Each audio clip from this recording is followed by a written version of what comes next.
ভবানীপুর এবং নন্দীগ্রাম দুই জায়গা থেকেই জয়ী হয়েছেন শুভেন্দু অধিকারী। গতকাল মুখ্যমন্ত্রী হিসেবে শপথ নিয়েছেন, এরপর কিছুক্ষণ আগেই তিনি কলকাতার উদ্দেশ্যে রওনা হয়েছেন। নন্দীগ্রামবাসীর কি প্রত্যাশা, সরাসরি কথা বলবো আরো একবার। আমাদের প্রতিনিধি বিটন চক্রবর্তী রয়েছেন। বিটন, নন্দীগ্রামবাসী কি চাইছেন নতুন মুখ্যমন্ত্রীর কাছে? দেখো সৌমেন, তোমাকে যে প্রশ্নটা করলে সেটা নিয়ে কিন্তু স্থানীয় বাসিন্দাদের কাছে যাব। শুভেন্দু অধিকারী আপনাদের এলাকার বিধায়ক, যিনি আজকে রাজ্যের মুখ্যমন্ত্রী, কি প্রত্যাশা তার কাছে? আমাদের উন্নয়ন দরকার, আমাদের উন্নয়ন দরকার। আর সাধারণ মানুষ যেন সাধ্যভাবে ভালোভাবে থাকে, মানে ভালোভাবে থাকে যেন।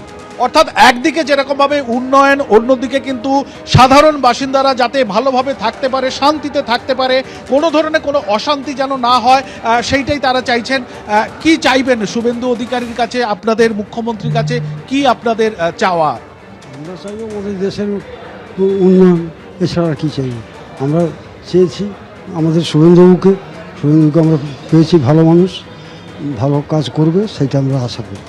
শুভেন্দু অধিকারী যিনি মমতা বন্দ্যোপাধ্যায়কে হারিয়েছেন, সেটা কতটা চ্যালেঞ্জ এবং আপনাদের কাছে কতটা গর্বের? আমরা নন্দীগ্রাম হিসাবেই বলবো, আমরা জানতাম ওখানে শুভেন্দুবাবু যেটা ধরেন সেটা শেষ করেই ছাড়েন এবং ওটাই যে জিতবেন এটা আমরা কনফার্ম ছিলাম। আর নন্দীগ্রামে উনি যে কমিটমেন্টগুলো করেছেন, নন্দীগ্রামে এটা কমপ্লিট করলে আমরা খুশি হবো। এমনি ওনার অ্যাপিয়ারেন্সটাই যথেষ্ট, নন্দীগ্রামে ওনার অ্যাপিয়ারেন্সটাই যথেষ্ট। এবং উনি যে উনি উনি উনি নন্দীগ্রামবাসীর জন্য প্রচুর করেছেন, ঠিক আছে, আমরা এর জন্য প্রচণ্ড গর্বিত এবং আগামী দিন নন্দীগ্রাম উন্নতি করবে, এটা আমরা বিশ্বাস। অর্থাৎ স্থানীয় বাসিন্দারা যেরকম বলছেন যে নন্দীগ্রামে উন্নয়ন করবেন শুভেন্দু অধিকারী, একটুখানি কথা বলে নেওয়ার চেষ্টা করব যে কি চাইবেন শুভেন্দু অধিকারীর কাছে, কি কি কাজ করতে পারে? আমি প্রথমে চাইব নন্দীগ্রামে 2021-এর মতো যেন নতুন কোনো ঘটনা না ঘটে, তার জন্য আইন শৃঙ্খলাটাকে ঠিক করতে। দ্বিতীয়ত চাইব স্বাস্থ্য পরিষেবা একদম অচল অবস্থায় পড়ে আছে আমাদের নন্দীগ্রামে, সেটা যেন ঠিক হয়।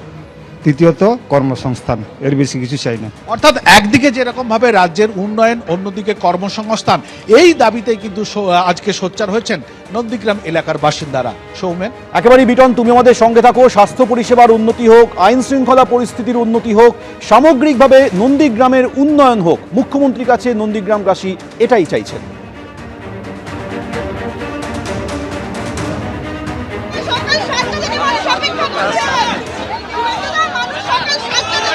স্বাধীনতা পেয়েছে, ভয়ে আউট ভরসা ইন।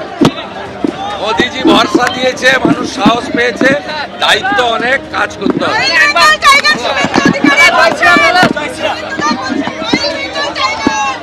এবিপি আনন্দ, এগিয়ে থাকে, এগিয়ে রাখে।